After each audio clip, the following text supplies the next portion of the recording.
do when you start getting bored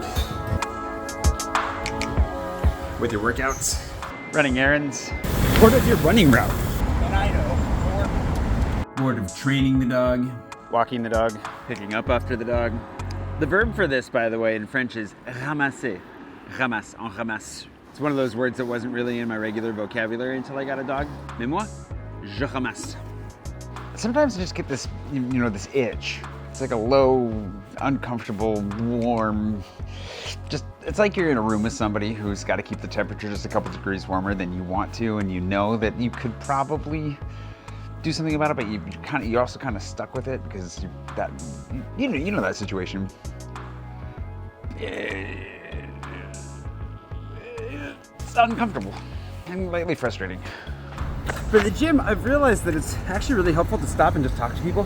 There are a couple of really nice folks in my gym and we chat a little bit, and sometimes I find myself in my own little world and just like focused and wanting to get out of there, but taking the extra 30 seconds to a minute just to chat, say how's it going, actually, it really helps. The running route's a little bit different because running for me, part of it's for physical health, obviously, but a huge part of it's for mental health. And the monotony of running the same route where I'm not thinking about anything, I'm just going. I have a handful of different routes that I really enjoy, but I find that I'm really out here for the medicine more than anything. I don't really have any running goals. I'm not looking to get that much faster. I'm very happy to get faster and I'm working towards it because it makes sense to keep growing. But at the back of my mind, the most important thing is that when I get out here and I run, I feel so much better every time in the middle and after than I did when I started. Respecting that, getting out, even if it's a little bit monotonous, it's very valuable and it's really worth the boredom. And actually, sometimes I think the boredom helps. I think it actually makes it better, clears my head. But I'd rather embrace the boredom in that sense. Also, that weight, I was doing the rubber thing came up. It pulled a string out of my shirt.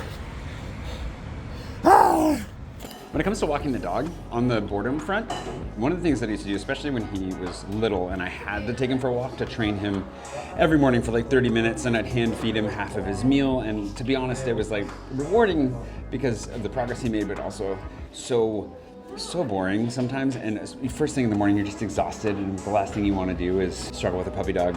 What I would actually end up doing is rewarding myself with a little bit of coffee at the end. It became a bit of a ritual that I would get him out, we'd go for 30 minutes, do the route, and then come to a nice finish at the end with a coffee and maybe even a cookie as my reward. So sometimes the reward is what gets you through the boredom. Part of the reward used to be too, the neighbors. I had some neighbors that I would see here pretty much every morning as well. If I timed it right, they would be dropping their kids off at school. And so it actually motivated me to get out early enough to make sure that I saw them every morning, sat down, relaxed, chatted, laughed, and got the day off to a really nice caffeinated sugar friend start.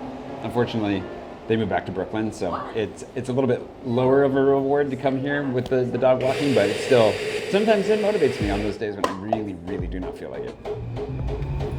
I think the main thing with walking the dog has been, even though it can be kind of tedious, to get him out when it's cold, when it's miserable, when I'd rather just stay inside, and he would too, to be honest. It brings me a lot of joy to get him to the park. Getting to the park can be kind of a pain. He likes to stop a lot. He has to pee on far too many things, and I'm busy. I don't have a whole lot of time to give to it, but once we're there, I love it. I love watching him play with other dogs so much. Seeing him run, play, and be free. And the same can be said for hanging out at home, watching him play at home. It's just fun, satisfying. He's a happy little guy. He's full of joy.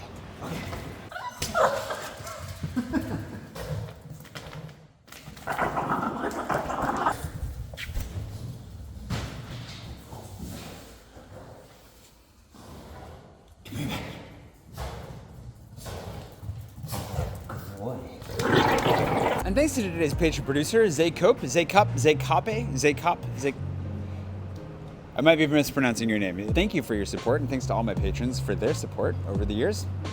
And thanks to you for watching. And thanks to this construction for holding up. I think boredom is actually a sign to stop and pay attention. And that includes getting this off the door before it opens.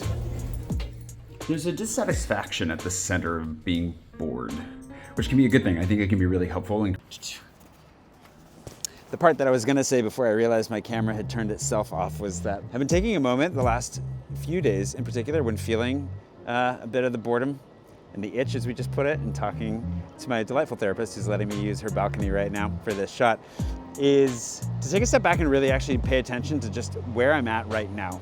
And the fact that the boredom is actually kind of an inversion of the adrenaline rush of so much of my life in the past, both with survival mode and just the crazy stuff that I've gotten myself into on multiple continents over time. And in that, recognizing that I'm actually very grateful to be in a place where I can be bored, not just creatively, but also to take the time to stop, think, and then be grateful for everything that has actually gone kind of well in my life.